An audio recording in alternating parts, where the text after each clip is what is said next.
You need to watch what I'm gonna do here. The Jinx is just kind of farming in lane. Take a look at this. Boom. Look at how much damage I do as a support Alistar.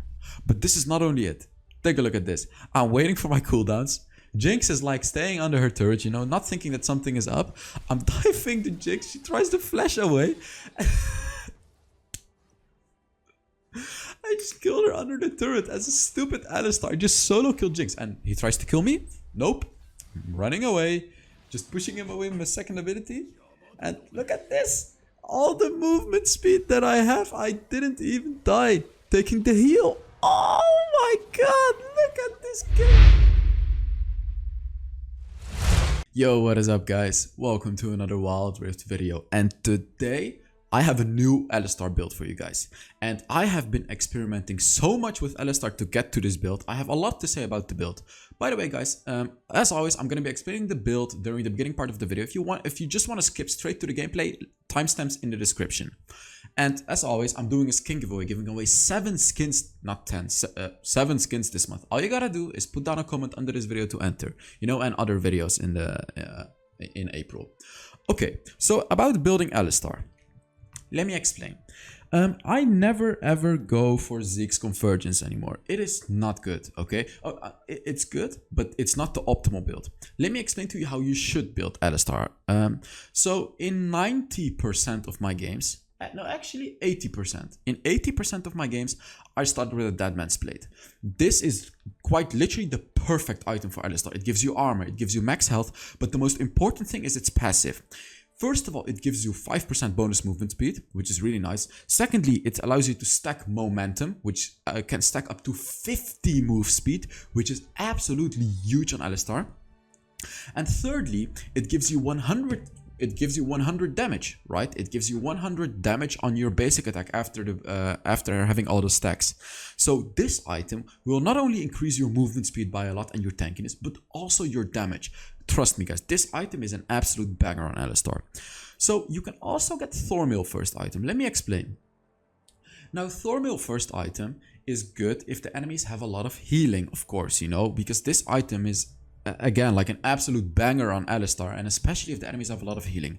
However, Deadman's Plate is better. This item is a better single item on Alistar, but as I said, if they have a lot of healing, then Thornmail can actually be better than the Deadman's Plate. Okay, let's say you have the Deadman's Plate. What do you do after that? After the Deadman's Plate, I actually put it here, but it's supposed to be here, so let me just do that real quick.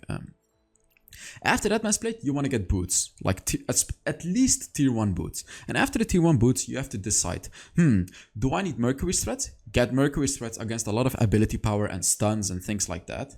You can get Plated Steel Caps if the enemy has a lot of attack damage. I really recommend these ones, by the way. Like the Plated Steel Caps are really amazing on Alistar because you will stack all the armor. You can also get Ionian Boots of Lucidity. Now you get Ionian Boots if you really feel like, you know, you just want to have your abilities on a cooldown. And I really like the Ionian Boots in Alistar. Like, I almost always go for Plated Steel Caps or Ionian Boots. Sometimes I go for Mercury Threads, but almost never. I don't feel like I need it on Alistar. Like, only if the enemy has a lot of ability power, you know? Okay, after that, you can choose an enchantment. Now, oh my god, guys. Mercury Proto Belt. I got it from Xcandal's video, and wow, I really recommend you guys to check out Xcandal's Alistar video as well, because he explains to you how you should use the Proto Belt, and it's really amazing. So I either use a Proto Belt, and I'm pretty sure I use it in this video. I almost never use Locket anymore because it's just not that strong anymore. I do use Locket if I'm against a lot of burst damage. So if the enemies have like Katarina, Akali, you know, basically burst damage. Now I also often go for Redemption. So I would say you either have to go for Proto Belt or Redemption. Go for Proto Belt if you just want to be insanely aggressive. Go for Redemption if you want to have sustain in team fights. Like, you know, if your teammates have poke champions or if your enemy has poke champions, sustain damage. Redemption is useless if you have a burst oriented team, or if the enemy has a burst-oriented team, you know, if there is burst involved in the match, then Redemption is not going to be as useful. But if there is sustained damage involved, like Ezreal's poke, Ziggs poke, Orianna, you know, champions like that, then Redemption is absolutely amazing. After Deadman's Plate, If the enemy has a lot of attack damage, just rush a Thornmail. You know, rush a Thornmail and get plated steel caps, and you will literally be unkillable and you'll do insane damage. If you feel like you don't need armor, and listen carefully to me here, if you feel like you just want to have more HP and you don't need the bonus armor, get Sunfire Aegis. Oh my god, guys, this item is gonna allow you to deal so much damage. It's absolutely crazy. So after you have Deadman's Plate and Sunfire Aegis, you have to be a little careful because you're gonna be very squishy against ability power. You know, you have to keep that in mind with this build. That's why it's kind of risky to go for this item, and that's the problem of not building Zeke's Convergence, because Zeke's Convergence gives you ability magic resist as well.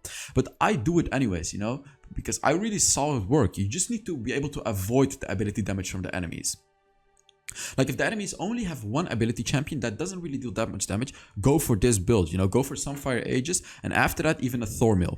If the enemies have a lot of magic damage, what I recommend you to do is still buy a Deadman's Plate, but after that, at least buy a Magic Mantle, at least, because, you know, it gives you 20 magic resist, which is not huge, but it's like, you know, it's gonna help a lot.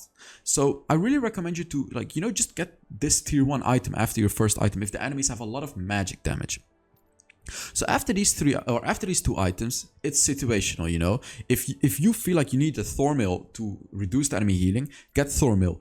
Even if you just need armor, I recommend you to get Thornmail, unless, listen carefully, unless the enemies have a lot of attack speed oriented champions. If they have a lot of attack speed champions, get Frozen Nature. If the enemies have a lot of crit, get Randuin's Omen. And about the next item, let me explain, because this is not going to be the easiest explanation of the items. Abyssal Mask. This is pretty much the only magic resist item that I ever built on Alistar, and let me explain why. Because this item, how do I say it? Like, this item not only gives you magic resist, it gives you sustain as well, it gives you bonus mana, but the important thing is the abyssal passive. Let me read it for you. Nearby enemy champions take 15% bonus magic damage. Now, when is this good? This is good if your team has a lot of magic damage. Like, let's say your Orianna would normally deal 100 damage to the enemy Jhin, but when you are close to the Jhin, Orianna will actually deal 115 damage, because 100 plus 15% is 115 damage. See, that's how you need to utilize this item. Go for Abyssal Mask. You can get a third item, or like maybe even second item. Like, it's worth second item if the enemies have like 4 ability damage champions, but that's almost never the case, of course. You know, so when you get this item, you want to go into the enemy. You know, you want to stay next to the enemy so your team can deal more damage. And like last item, you know, it completely depends. Okay, you can either go for Randuin's Omen, you can even get Zeke's Convergence if you really want it in the late game. You can get a lot, but I really want to talk about one of the items, which is Warmog. Warmog is amazing as your very last item, because as you can see, Sunfire Aegis deals 16 to 30 damage plus 1% bonus HP. And bonus HP here, look at how much Warmog gives you, 700. And 700, and Warmog also heals you up. So, you know, get Warmog as your last item. It's like almost always better to get a lot of HP instead of just to stack armor. Okay, about 2 runes, Aftershock, you know, no other rune, that's good. Just go for Aftershock. Weakness. I mean, honestly, Font of Life, I've heard about it, but no, just go for Aftershock. This is gonna make you very, very tanky. Weakness, you know, when you go into the enemy, use weakness.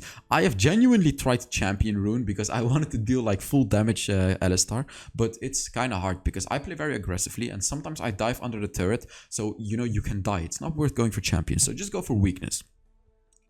Loyalty for your ally, of course. You know, again, I've tried some of the others, but I really prefer Loyalty. It's just still nice to play as support, even though you're playing Alistar. And here, Pack Hunter, you know, the other ones are just not good. Just go for Pack Hunter. And spells, so you can either go for a heal or an ignite. I recommend you to go for Ignite. Again, if the enemy is heal based, like if they have a Mundo, for example, or a Nasus, you can pick up like an extra Ignite as an Alistar. I've tried Ignite on Alistar against normal comps as well, and I gotta say, it's okay, like it's pretty good, but you will really miss the heal. Because when you go Ignite, your ADC has to go heal, which means the ADC doesn't have barrier. You know, I don't like it because it takes away survivability from the ADC. So that was it about the build. Let's get into the gameplay. Alright, on to the oh god, my camera already froze. What the hell? 1 second. on to the gameplay. And really, before getting into the game, I really want to ask you guys to subscribe if you haven't already. You know, I'm not gonna ask you to give the video a like or to put down a comment, because you guys are so amazing. Like, you guys give this video so many likes. Every time I wake up in the morning, I read through all the comments, and you know, again, like, it feels so amazing. So take a look at this strategy that we do in the early game. I tell the Galio to go away because it's unnecessary for him to stay here. So look at what I'm gonna do. I'm not gonna say much. I'm just gonna tell you, look. Because this is a very, very interesting Alistar thing that you can do. So I'm waiting in the bush. Look. Boom. I flash and my first ability. I'm not gonna say anything. I'm gonna ask you guys, why did I do this? Why? Okay? Why did I use my flash even though we did not kill Jinx? I'm gonna ask you why, and you need to let me know in the comments, okay? Alright. So, I want to say something real quick too. Thank you so much to Tatsu Gaming for contributing to the channel. You know, I have a donation link in the description, and thank you so much. He says, "Thank you, Hells, for your great content. It helped me to improve my gameplay. Keep it up. I hope my small donation can put a smile on your face." Tomaso. Thank you so much, Tomaso. I appreciate it. Okay, so look at how I'm playing Alistar. Super aggressive, and already the first kill. And this is what you want to do on Alistar. Go in when you can, but look at the Tryndamere, however. He just absolutely gangbanged our lane. He got 2 kills and it kind of sucks. But as an Alistar, I really, like in this video, the way that I play Alistar, you really need to see what I'm going to do. Because I am going to be playing so aggressive, and I will be building a Deadman's Plate first in this game. And let me explain to you why. Because I really feel like I want to have movement speed in this game. I don't like, you know, they have healing, it's true. But I still feel like movement speed is going to be better for me. Now, second item, I'm pretty sure I go for some fire ages in this game, but I want you to look at the enemy composition. They have Jinx. Jinx is likely going to get a Blade of the Ruined King. They have a Janna with a heal. They have Ahri who has a heal. You know, they have Darius who has a heal. So I would definitely say that in this game, I should go for Deadman's Plate and Thornmail. But, you know, we'll see what I'm going to do. Okay, so about, you know, the basic combination on Alistar is using your second ability to engage, and then while doing that, you can use your first ability to, you know, stun them up. But another thing to note is this is not only it. Like I see a lot of people use it as a burst combination, you know. They like go in, knock the enemies up, and go back. Let me tell you something that you should do on Alistar. Don't just go in and knock them up. Go in, knock them up, use your third ability, stun them, hit them, destroy them, you know, just keep hitting them. And you'll see me do it in this game. And I really want to inspire you to play support Alistar, because you can genuinely carry games. Even if you lose, like, you can, you know, you'll put up a good fight as an Alistar. So you'll see. Okay. So another thing about Alistar is that my camera just froze. So another thing is that you can rotate to lanes, you know. This is a thing that I keep talking about during my support videos. Rotate. Don't just stay in your lane, you know. Sometimes you can leave your ADC alone and you can rotate. So here I got level 5. This is another thing that I want to talk about on Alistar. When you get level 5, you can turret dive. Like, you can turret dive the enemy, or you can just go 1v3, tank up all the damage. You really have to utilize that Alistar ultimate, because this is a thing that is unique about Alistar. Alistar is, no one gets as tanky as Alistar, you know, when you use your ultimate. They literally cannot kill you. Like, they have to do so much damage to you to kill you, and it's insane. And here, all I want to do is dive. All I really want to do is dive, but the Corki is getting like a little low. But, you know, here I'm thinking, do I go in or do I not go in? I know that I can do a lot of damage, so here I go in. Look, I found an opportunity on the Janna. And I dealt so much damage. I forced one flash, easy peasy, and I can go in again. This is why Aftershock is a really strong rune on Alistar. You can use your combo, and, you know, you're going to be tanky. So look at this. Look at how low the enemies are. They are still staying in the lane. I see Tryndamere. I see Tryndamere, but I know that I can still go. So look at this. This is how you play Alistar. Unfortunately, she stopped it, but look. I don't use my ultimate yet, because I'm not taking a lot of damage. But here, take a look. I use my ultimate, I go under the turret, I kill the Jinx, and look at this. Like, I set up a perfect fight for my team. This is how you play Alistar. This is what you need to do. You are the front line, and you never, ever want to let your team go in. Never. You are the one that goes in. you are the one that's gonna take all the damage, and you are the one that has to carry the fight. Unfortunately, we didn't do that well in the fight, as you can see, but I did my job, you know. And here in this game, so I got a Deadman's Plate, and I got Ninja Tabai. I don't know, plated steel caps. Yeah, plated steel caps. So the enemies have Ari and Janna. It's true. You know, they have Ari and Janna. But what I'm thinking here is if Ari charms me, I can use my ultimate to get out of it. And Janna is playing support, so she's not going to deal that much damage. I just want to be tanky to Darius, Tryndamere, and Jinx. These are going to be the main things for me. So take a look at this. Look at how much damage I deal. Like, the majority of that damage was me. It was not even the Corki. It was actually my damage right there. And like, this is the power of Deadman's Plate, guys. So take a look at this again. Oh, he actually dodged it. Ooh, that was so clean. But this is the power of Deadman's Plate. Like, take a look at the stacks that I have over there. It says 100. Whenever I hit an enemy champion now, it deals 100 damage. Like 100 damage, of course, minus their magic resist, blah blah blah. So that's the very powerful thing about Deadman's Plate. So take a look at this. You know, I'm not leaving the area alone. I'm just going in. I'm taking a fight. Look at this. Use my ultimate to become very tanky. However, look at how far I'm going. I'm going a little too far. And unfortunately, I got punished for it. I went way, way too far right there. You know, it was okay for me to engage on the Ari, but I should have just gone back right there. You know, you have to know your limits. And right there, I actually did not know my limits, unfortunately. The Garen just dives to Ari. Okay, so about rotating. I was talking about rotating as a support. When do you know you can rotate? Let me explain. So obviously it's very scary, and I get a lot of comments asking me like, Hells, how do I rotate? You know, whenever I rotate, my ADC just dies in lane. Let me tell you. So a very, very good moment to rotate. There are a few scenarios. So let me tell you scenario 1. If you are very ahead in your lane, and you know your ADC is gonna hold this ground, rotate. Like if your ADC has 2 or 3 kills compared to the enemy ADC that has died 2 times, rotate. Your ADC should be fine. Because when you rotate, you can gank mid lane, you can help jungle, you can even gank the other side of the map. You know, you're gonna bring massive value. Look, I am rotating. Take a look at this. Easy kill on the Darius. I'm fighting the Tryndamere. This is the power of rotating, guys. And if I did not rotate, they would have lost the fight, because Janna is actually here, as you can see. The enemy Janna also rotated. Oh, and a beautiful flash combo right there. But this is exactly what I'm talking about. Rotate. I'm all the way at the bot lane while my lane is at the top side.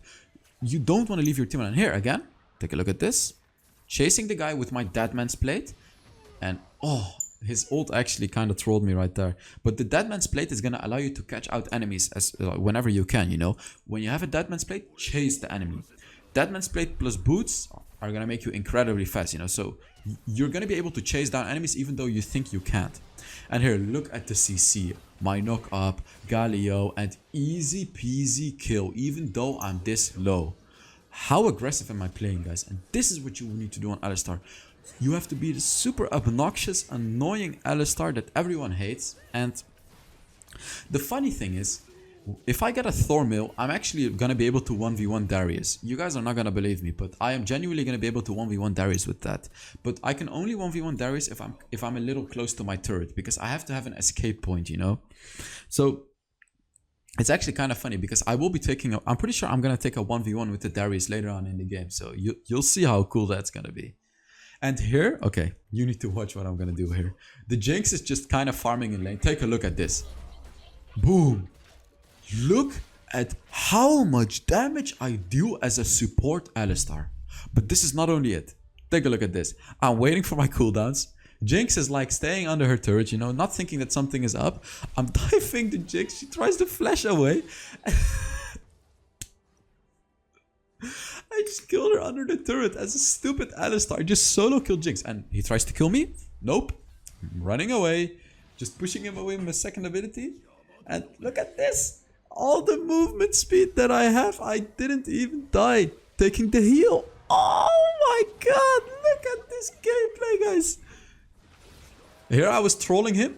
And he actually ends up killing me. Because I trolled.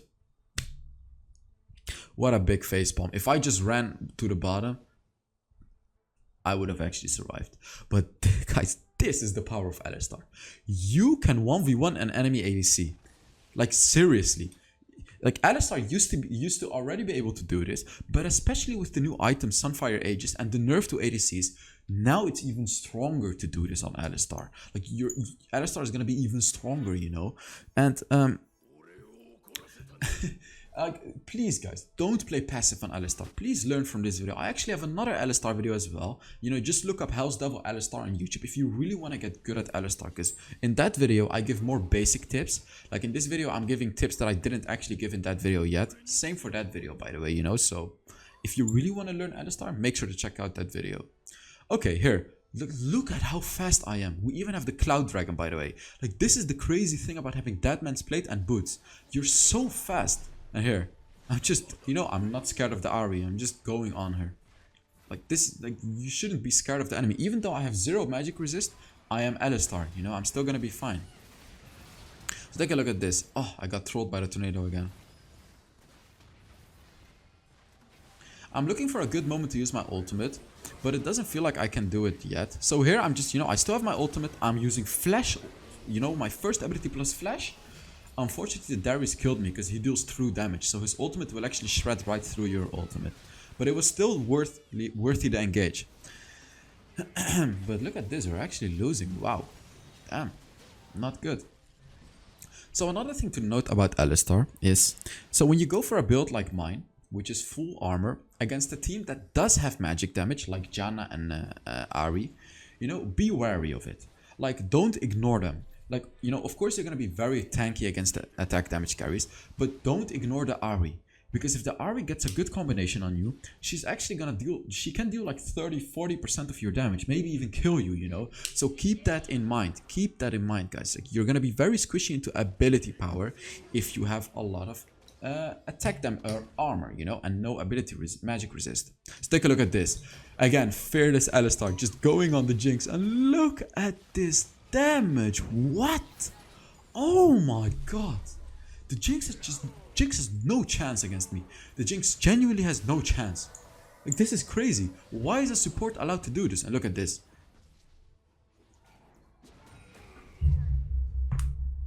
Who even cares about turrets? Who even cares about turrets when you're playing Alistar? Just use your ultimate and run down the turrets. Easy peasy. And as you like, take a look at this. Look. Ahri deals a lot of damage to me here. You see that?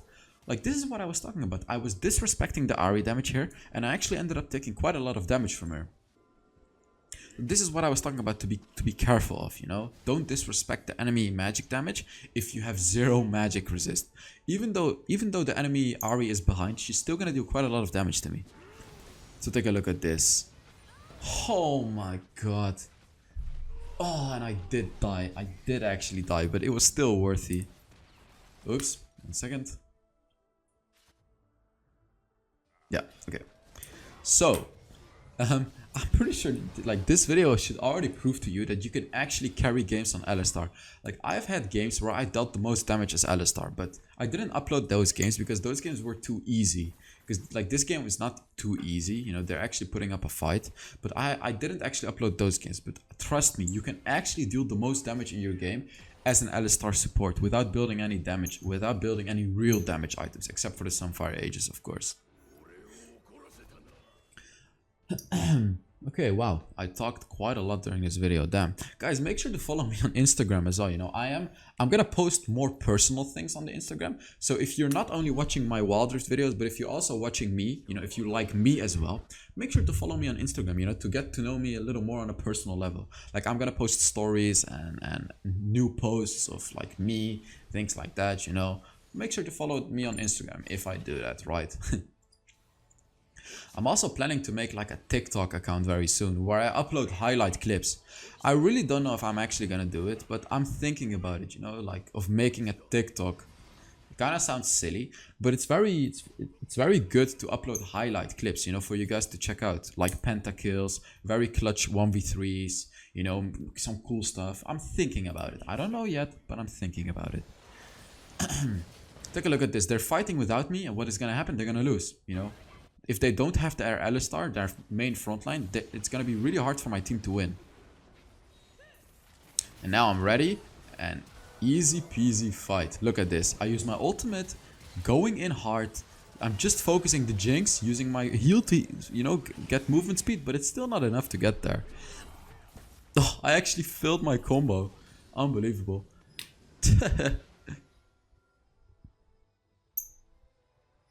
So, as an Alistar, which I mentioned earlier in this video, you really have a duty to be the front line of your team.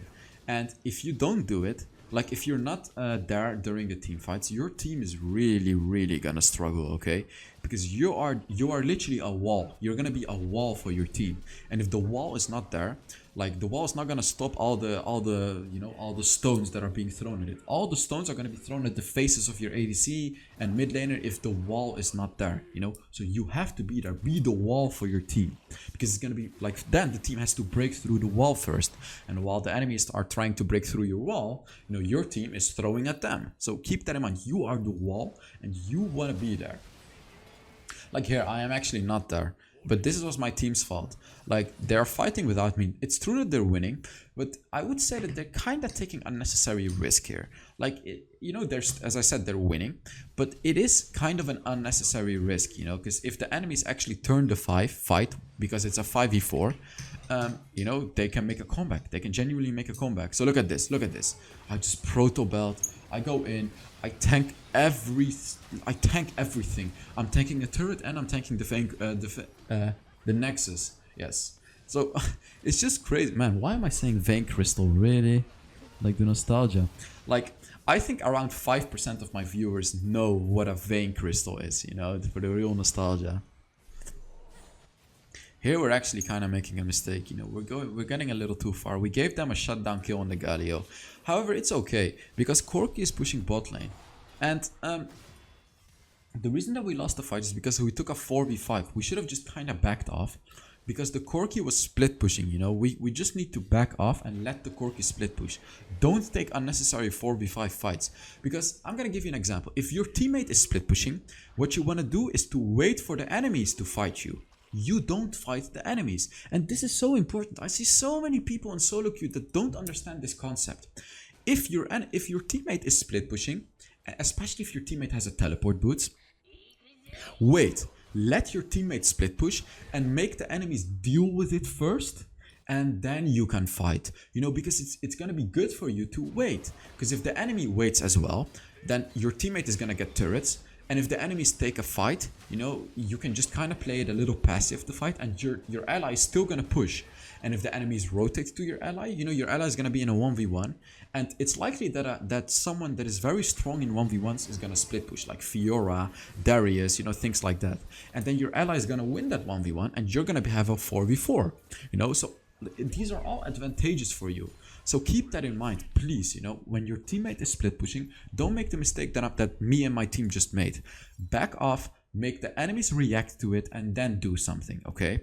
So as you can see, I have an Abyssal Mask, Thornmail. I am so tanky, and I'm like, you know, I'm gonna build a Rabadon's Death Cap Blast item. It's kind of a troll item. Don't go for it, please, guys.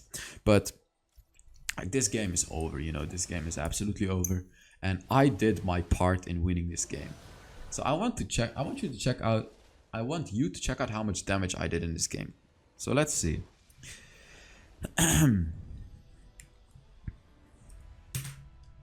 Let's take a look.